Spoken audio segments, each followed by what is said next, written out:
We're going to continue our answer series this morning by looking at one of the most commonly asked questions. Why is the Old Testament God so different from Jesus? This is often raised as an argument that the Old Testament and the New Testament present such different pictures of God that they can't possibly both be true, that the Bible contradicts itself and therefore we shouldn't believe the Bible. But is that really true? Good, I'm done. The Old Testament, they say, presents a picture of God that looks kind of like this. An angry old man sitting up in heaven, jealous, vengeful, eager to smite us. The New Testament, on the other hand, presents us with a hippy-dippy Jesus. Loving, completely tolerant, never had a harsh word for anybody, was kind to everyone, just kind of skipped through life with a flower in his hair. Before I get to that question, though, I need to tell you a few things about myself, something you may not know about me. These are two of my best friends, my little pets. They remind me a lot about meaning of unconditional love. They're a real comfort to hold a purring cat in your lap, and they just really delight in pets. So this morning I wanted to introduce you to my newest pet. I brought him along this morning, so bear with me while I get him out. Okay, easy. Easy. This is my new pet elephant, Jumbo. You laugh and you're looking at me like I have two heads. So let me explain. When I was a child, I read a lot. I was kind of a sickly child, and books were my escape. I read Jules Verne, I read Kon-Tiki, read quite a number of things. One of the things that stuck with me, though, was a story that's been repeated over and over again, children's books, adults' books. And it's a story that actually dates back to at least 500 BC in India. It's the story of the 6 blind men and the elephant. As the story goes, there were 6 blind men in a village in India. They spent their days sitting together in the marketplace talking. And they had never met an elephant, and they had a lot of discussions about what an elephant would be like. Well, one day they heard an elephant was coming through the village. So the blind men asked someone to take them to the elephant so they could check it out. Great opportunity. Well, the first blind man walked up, reached out his hand, laid his hand on the side of the elephant, and declared, "Wow, an elephant's just exactly like a wall." The second man reached out his hands, grabbed a hold of an elephant's leg, and said, "No, you're completely wrong. An elephant's more like a tree." The third blind man reached out a hand and grabbed a hold of the elephant's tusk, said, "You guys are crazy. An elephant's just exactly like a spear." The fourth blind man reached out, took a hold of the elephant's trunk and said, "Woof! No, you're crazy. An elephant's just exactly like a snake." The fifth blind man reached up, took a hold of the elephant's ear and said, "No, an elephant's more like a fan." The sixth blind man reached out, took a hold of the elephant's tail and said, "You guys are all crazy. An elephant is exactly like a rope." So here we have my elephant Jumbo. I suggest that the claim people make that the God of the Old Testament is very different from the God of the New Testament is just exactly like those 6 blind men. Someone looking at a very narrow, small range of the picture and jumping to a completely wrong conclusion. We're going to take a look this morning and see how true that really is or isn't. First thing we're going to look at, was the God of the Old Testament a vengeful, angry being like in this picture?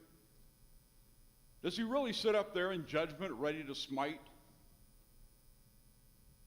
Is he eager to pour out wrath? Was he an angry, grumpy, jealous being? That's a very common view today. I'm going to show you a video clip for a moment from the movie Bruce Almighty. Now, don't build your theology on the movie Bruce Almighty. It contains many, many, many bad ideas about the true nature of God, but it also tells us some things about how people view God. So watch this clip.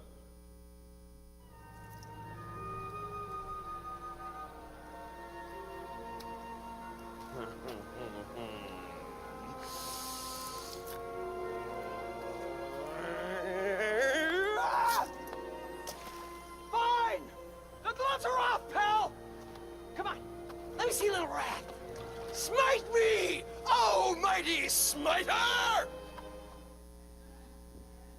Sadly, that's exactly how many people today look at the God of the Old Testament. A wrathful, angry God who's just waiting in the wings to stomp us at the first possible opportunity. But if we look closely at the Bible presents a very different picture of the God of the Old Testament. Picture this. Moses has led Israel out of Egypt. They arrive at Mount Sinai. Moses goes up into the mountains. God gives him the 10 Commandments, written with God's own finger on tablets of stone. The 10 Commandments, the basis of our morality. Moses comes back down and presents the 10 Commandments to the people. Now, if God was at all the way a lot of people picture him, an angry, grumpy, jealous narcissist, you'd expect the very next thing that would happen would be that God would begin demanding worship, describing, you'll build my temple, perform these sacrifices, do all these things. And that's not what happened. After coming down from the mountain with the 10 Commandments, the basis of biblical morality, God immediately launches into a long dissertation about how we treat one another. And in particular, how we treat the marginalized people among us, the poor, the widows, the orphans, the strangers among us. Listen to what Moses wrote in Exodus. Do not mistreat or oppress a foreigner, for you were foreigners in Egypt. Do not take advantage of the widow or the fatherless. If you lend money to one of my people among you who is needy, don't treat it like a business deal. Charge no interest. And that's just one little excerpt from that section. It goes on, telling us to treat each other decently, to treat each other with kindness, to look out for one another. This wasn't an angry narcissist expecting worship or else. This was a God who gave us the basis of the moral law and immediately told us the first application of this is how you live, how you treat one another. And only after he went through that whole dissertation did God then begin to describe, okay, this is how you want you to worship, build the tabernacle, to follow these festivals, to perform these sacrifices. Those things all seem to be a little secondary to God. Beyond how then shall we live in light of these commandments? Sounds a lot like Jesus, doesn't it? The law of Moses made provision for the poor. In Leviticus we read, when you reap the harvest of your land, do not reap to the very edges of your field, or gather the gleanings of your harvest. Do not go over your vineyard a second time, or pick up the grapes that have fallen. Leave them for the poor and foreigner. I am the Lord your God. God had a heart for the poor, for the disadvantaged. He wanted to see them provided for. If you set your politics aside for a moment this morning and look at this very closely, this wasn't voluntary charity. This was a tax. It wasn't a request of farmers, if you feel like it, leave something to the poor. Vineyard owners, if you feel like it, leave something for the poor. This was a command from God, make provision for the poor. Didn't matter whether these people were religious or more secular. It wasn't a chance to volunteer or not. It was a commandment from God. We see God's heart here for the poor, for the marginalized, for widows, for orphans, for immigrants. Gee, this angry, grumpy old God of the Old Testament is starting to sound a little like Jesus, isn't he? Proverbs, we see some of the same things. Whoever oppresses the poor shows contempt for their maker, but whoever is kind to the needy honors God. Wow. How we treat the poor, how we treat the marginalized, is a reflection of how we look at God. How we treat them reflects upon how we believe in God. It says a lot about our faith. Whoever is kind to the poor lends to the Lord, and he will reward them for what they have done. Not sounding so much like a grumpy old narcissist now, is it? The Jesus of the New Testament was concerned with the poor and the marginalized.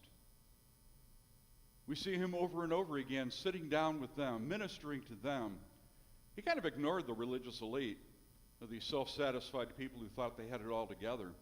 It's the people who felt a need, who were hurting. Those were the ones Jesus sat down with. And that wasn't new with Jesus. We see it in the Old Testament. Same God, same love for the poor, same love for the marginalized.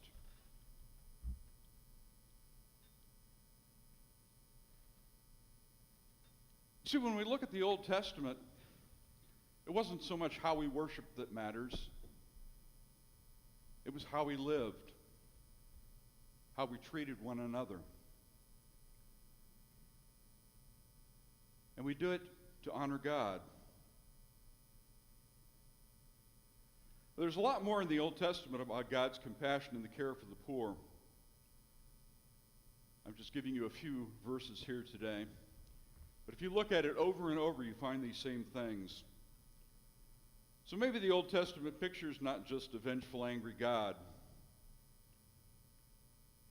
But then we have the problem of what about genocide in the Old Testament? That God has wiped away certain civilizations. He's ordered his people to drive out tribes, to kill them. What do we make of genocide in the Old Testament?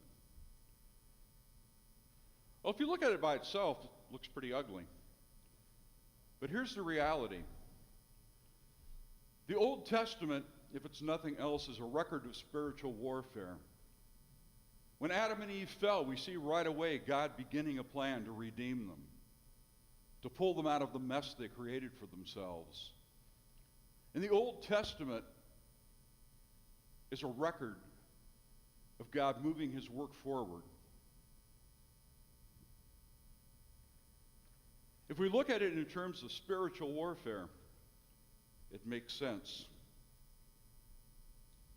Paul wrote these words, "For our struggle is not against flesh and blood, but against rulers, against authorities, against the powers of this dark world, and against the spiritual forces of evil in the heavenly realms." You know, we're living in an odd time. It's somewhat socially acceptable to believe in God as long as you don't, tell other people that maybe they should lead slightly different lives. But when you bring up the devil, people start rolling their eyes. The reality is that the devil is alive and well, and he's opposing God. And if you look at the Old Testament, what we see here is that God knew full well that he had called out the people of Israel, and that one day the people of Israel were going to produce the Messiah, the Christ, the one who would redeem the world. The devil knew it too. And over again in the Old Testament, we see him trying to destroy Israel, trying to utterly derail God's plan. And a lot of these pagan people were a key piece of that.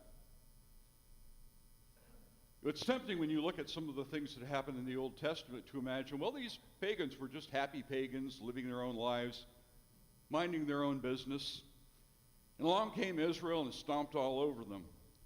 Along came God pouring out wrath on them. What did they ever do to deserve that?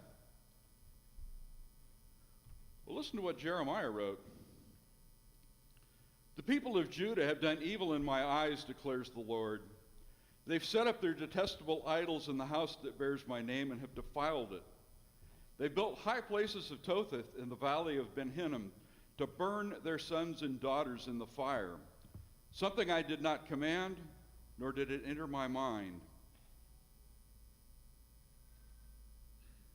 You see, what often gets overlooked about these religions of the Mediterranean world was that they practiced human sacrifice. Not only did they practice human sacrifice, they sacrificed children. And it might be tempting to look at the biblical writers and say, this is just slander from their enemies. But we know this. George Helder wrote this in the Yale Bible Dictionary. Long series of classical authors from Sophocles in the 5th century BC to Democritus in the 5th century AD write of the physician and Punic practice of cultic child sacrifice by fire. So we have not only the testimony of the Bible, but 1,000 years of Greek historians telling us the same thing. And if that's not enough to convince you, archaeologists have discovered cultic sites all across the Mediterranean. These sites contain fire pits. And in the fire pits, they find the charred bones of animals and of children. And the horrifying thing is that the more recent sites, the newer they get, the fewer animal bones appear and the more bones of children. These people were enthralled to the most hideous, evil religion the world has ever seen. A religion in which the routine sacrifice of children by burning them to death had become a part of their religion. And this was the temptation that was being put in the path of Israel. One of the Greek historians describes what took place. That parents would bring a child into the holy place. They would place the child in the fire and were expected to stand watching impassively as their child burnt to death.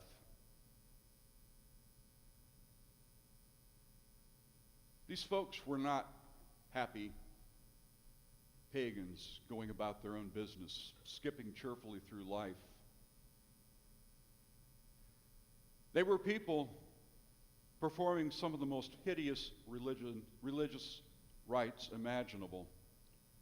And they were being used to tempt Israel. Now, how many of you here are a parent of a teenager? How many of you in here have ever been a teenager?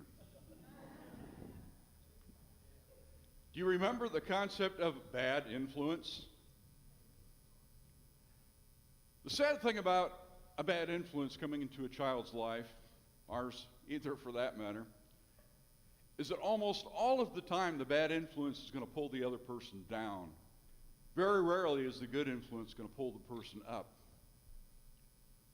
And I kind of learned that late in my teen years. I had a friend that I hooked up with. He was kind of wild, rebellious, but he was very personable and funny. So we were good friends for a while. Then he started doing stuff that was a little bit scary.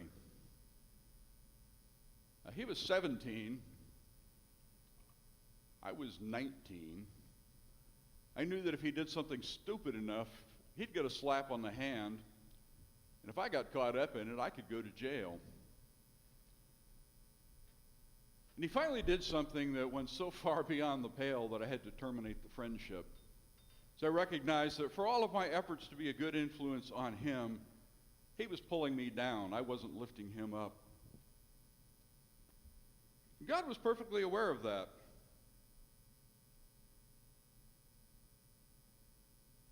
He wrote these words in Deuteronomy. When the Lord your God brings you into the land you're entering to possess and drives out before you many nations, make no treaty with them, show them no mercy, do not intermarry with them. See, these tribes were being used to derail the coming of the Messiah. God's warning, don't intermarry with them, don't mix with them, drive them out, destroy them. Those were acts of God's love, preserving his plan of salvation against the works of the devil. Because God knew Israel needed to survive, it needed to prevail as a pure nation that one day would produce the Messiah, the Christ, the one who would redeem and heal the world.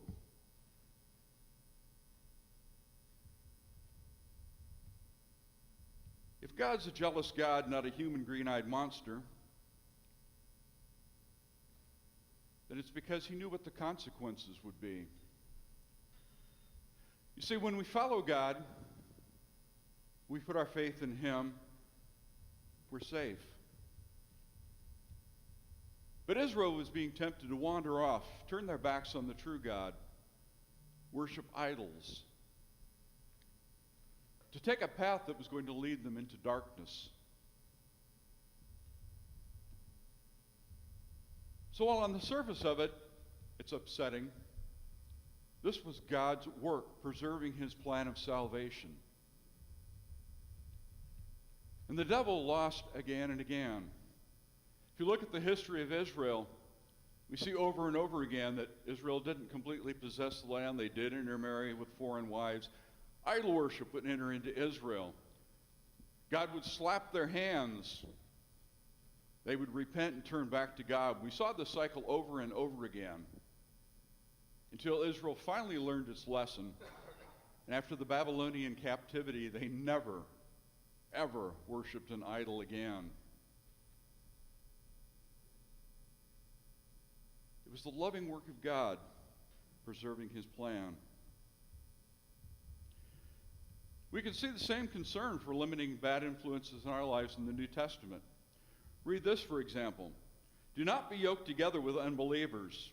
For what do righteousness and wickedness have in common? Or what fellowship can light have with darkness? What harmony is there between Christ and Belial? Or what does a believer have in common with an unbeliever? What agreement is there between the temple of God and idols? God reminds us, mind the bad influences you let into your life. We don't shut the church door and turn it into a fortress. We don't lock the world out. But we need to be careful who we let into the closest circles of our lives. We need to be careful who we marry, who we enter into deep relationships with.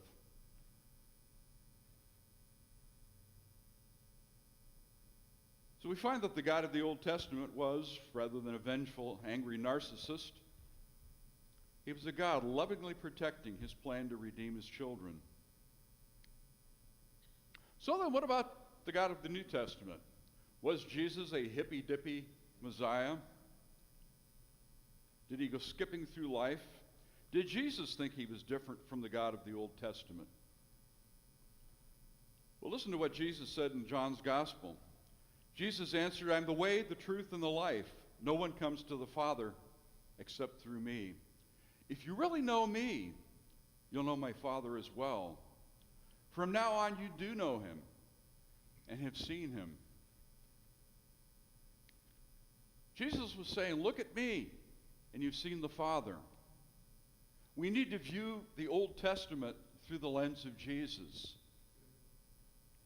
Because if we don't do that, there's a temptation there to see a very different God, an angry narcissist eager to spill out wrath upon the world, instead of a loving God moving step by step towards our salvation. Now, if you don't want to believe me that the God of the Old Testament and the God of the New Testament, Jesus, are the same people, listen to what Jesus said. Jesus further answered, don't you know me, Philip, even after I've been among you for such a long time? Anyone who has seen me has seen the Father. How can you say, show the Father? Jesus was fully conscious of the fact that if you saw him, you saw the Father. If you looked at him, you saw the God of the Old Testament. Now, is Jesus the hippy-dippy, all-inclusive, all-accepting God that the hippy-dippy narrative would suggest?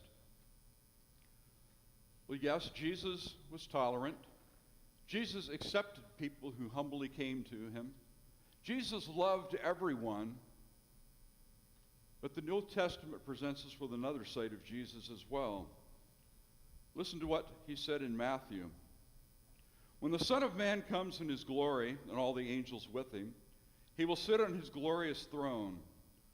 All the nations will be gathered before him, and he will separate the people from one another as a shepherd separates the sheep from the goats. He will put the sheep on his right and the goats on his left. Then the king will say to those on his right, "Come, you who are blessed by my Father, take your inheritance, the kingdom prepared for you since the creation of the world." Then he will say to those on his left, "Depart from me, you who are cursed, into the eternal fire prepared for the devil and his angels." Jesus is a loving Savior. His arms are open for anyone who comes to him in humility. But he's not an all-accepting hippie. Jesus is the Almighty God who will judge the world, who will separate the sheep and the goats. Starting to sound a little bit like the Old Testament God here. One of my favorite passages is in Revelation. Then I saw a great white throne with him who was seated on it. The earth and the heavens fled from his presence, and there was no place for them. And I saw the dead, great and small, standing before the throne. And books were opened. Another book was opened, which is the book of life. The dead were judged according to what they had done, as recorded in the books. Anyone whose name was not found written in the book of life was thrown into the lake of fire. You see, just like the God of the Old Testament, Jesus has standards. No one comes to the Father but by me, he said. Doesn't matter how sincerely you follow another faith. Doesn't matter what a nice person you are. What matters is your relationship with Jesus. For he is a God of absolute love, absolute grace, but also complete holiness and judgment and justice. These are just a few of the passages. If you really honestly look at the Old and New Testament, you don't find a difference between the God of the one versus the God of the other. You see justice in both, holiness in both. You see love and grace in both. One God, one Bible, one Lord. So what's that mean for us today? We're living in the most polarized time I have ever seen in my life. A time in which people who don't agree with you are no longer neighbors, no longer friends, no longer men of goodwill. You just might be a little bit pin-headed. Instead, they become enemies to crush and destroy.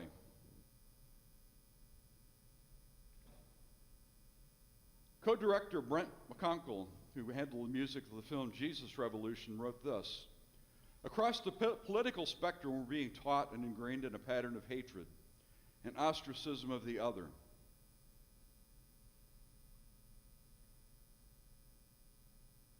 The church in the West today is losing people. I saw one statistic that the nuns, no religion, that percentage of the population is skyrocketing. Within Orthodox churches, our children are leaving en masse. And surveys have shown over and over again that they're not leaving because they don't believe what Jesus taught, that they don't like Jesus. Many of them are leaving because they've come to believe that a politicized church no longer believes what it claims to believe. That the grace of Jesus and his love has been replaced by culture wars, by politics, by a belief that our role as Christians is to crush and destroy our enemies.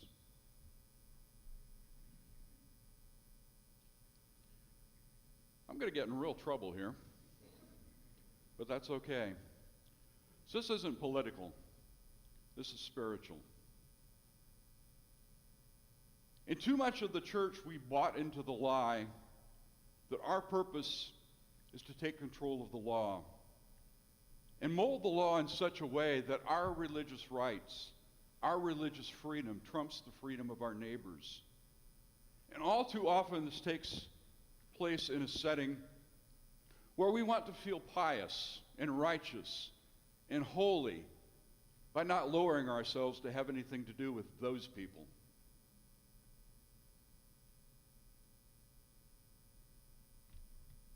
What if one day we find ourselves standing in the presence of Jesus before his throne, and he asks us this question: "My child, didn't you understand that I put that person in your path so that you could point them to me, the one who could redeem them, the one who could transform their lives?"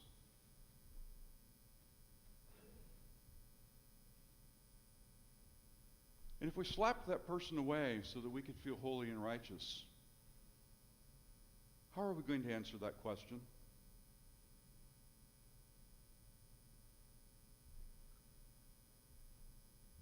Somehow, oops, Lord, I screwed up. Doesn't seem to be enough.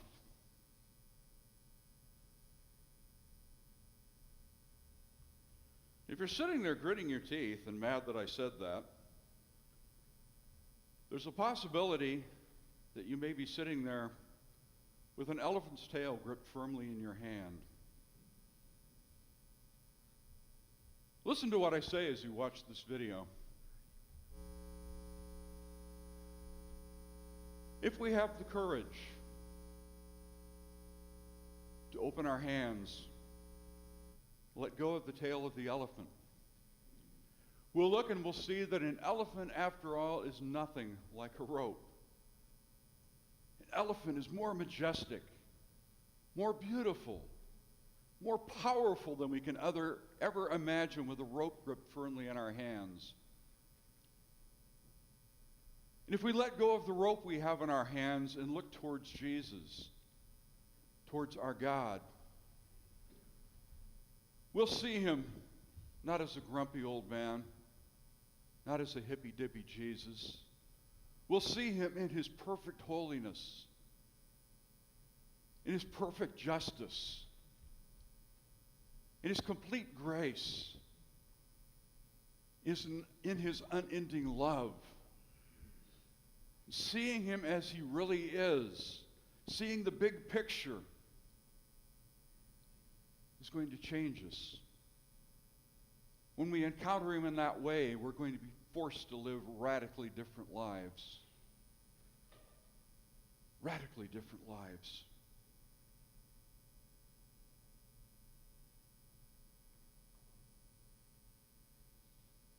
As the worship team comes this morning, let's consider just a few final thoughts. Russell Moore, editor of Christianity Today, noted this: "When you have people who are trained to share the gospel with their neighbors, they have an understanding from the very beginning that people in my community aren't my enemies. They're my mission field. And this changes the way you see people. Those ugly people we're surrounded with, whom God puts into our way, are not our enemies to destroy. They're our mission field to reach." If that sounds like a hard thing, you're right. Doing church is a messy experience.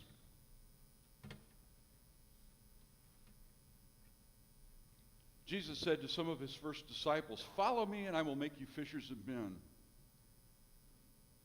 But you know, the funny thing about being a fisherman is this: you can't be a fisherman without getting your hands dirty. And you're going to live with a lot of stink. But you do it for the sake of the catch.